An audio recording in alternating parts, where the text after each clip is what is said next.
Hello guys, मैं हूं mentor Sunil. और अगर आपका बच्चा भी ऑटिस्टिक है, एडीएचडी है, उसे कोई साइकोलॉजिकल डिसऑर्डर है, बिहेवियर डिसऑर्डर है, स्पीच डिसऑर्डर है, हियरिंग डिसऑर्डर है, तो ये चैनल, ये वीडियो और मैं सब कुछ आपके लिए है।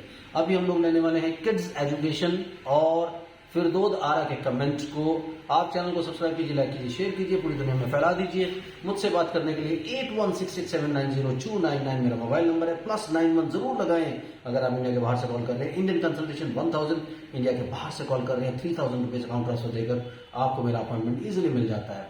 तो चलिए बात करते हैं किड्स एजुकेशन के कमेंट पर। सर, मेरा बेटा 3.2 ईयर्स का है, उसे भी वर्चुअल ऑटिज्म है, 9 मंथ से स्क्रीन बंद है, वो अब नॉर्मल हो गया है, सब काम करता बोलता है, अपना कपड़ा खुद पहनता है, सब कुछ समझता है, बट बाहर जाता है तो चुप रहता है, बाहर में कुछ भी एंजॉय नहीं करता, एकदम शांत रहता है, घर पर सब कुछ करता है, घर पर दूसरे बच्चे आते हैं तो खेलता है, और उसे बच्चे के साथ उसके घर पे नहीं खेलना पसंद करता।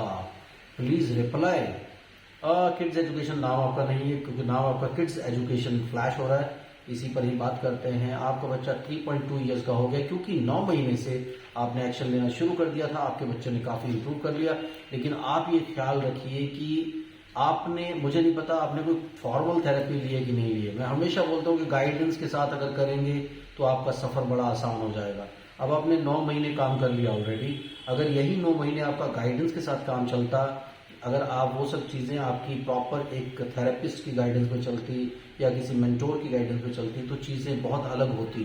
क्योंकि यहाँ क्या हुआ, उसे बुलवाने पे हम लोगों ने जोर लगाया, तो उसने बोलना सीख लिया, अंडरस्टैंडिंग डेवलप नहीं हुई।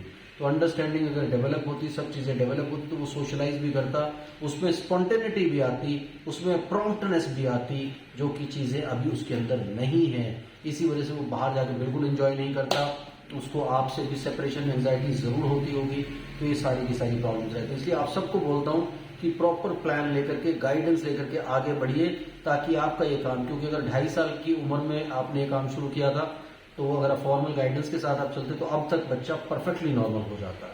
मैं बार बार बोलता हूँ, वीडियोस को ध्यान से देखिए, ध्यान से बातों को सुनिए, ध्यान से बातों को फॉलो कीजिए। तो यही यहाँ पर कमी रही है, अदरवाइज ये बच्चा अब तक नॉर्मल होता। चलिए फिरदौद आरा, मेरा बेटा 3 साल का है, बट हस्बैंड मान नहीं रहे हैं। सर, कैसे इलाज करवाऊं? वो बोलते हैं कुछ नहीं है, हो जाएगा। मुझे बहुत टेंशन होती है। फिरदौद, मैं तुम्हारी टेंशन को समझ सकता हूं, बट आई डोंट नो तुम इंडिया से हो कि पाकिस्तान से हो, लेकिन श्योरली क्या हो रहा है कि हमारे जो कंट्रीज हैं उनमें सबसे बड़ी प्रॉब्लम यही आती है कि लड़कियां थोड़ी सी कॉन्शियस होती हैं, लड़के मानते ही नहीं हैं, उनको टेंशन शायद कम होती है या वो डिनाई कर देते हैं, क्या चक्कर होता है। तो 3 साल का हो गया तो चिंता की बात, फिक्र की बात है। आपको ठीक टेंशन हो रही है, आप किसी तरह से उनको मनाइए, किसी को बीच में डालिए, किसी को बोलिए, उनको कन्विंस करें। अदरवाइज ये आपका फैमिली मैटर है, मैं तो बोल नहीं सकता हूँ, कन्विंस आप ही को करना पड़ेगा। लेकिन 3 साल हो गए हैं, और लेट होगा तो मुश्किल खड़ी हो जाएगी। तो प्लीज थोड़ा सा जल्दी आप इस बारे में एक्ट करें। Thank you very much, bye bye.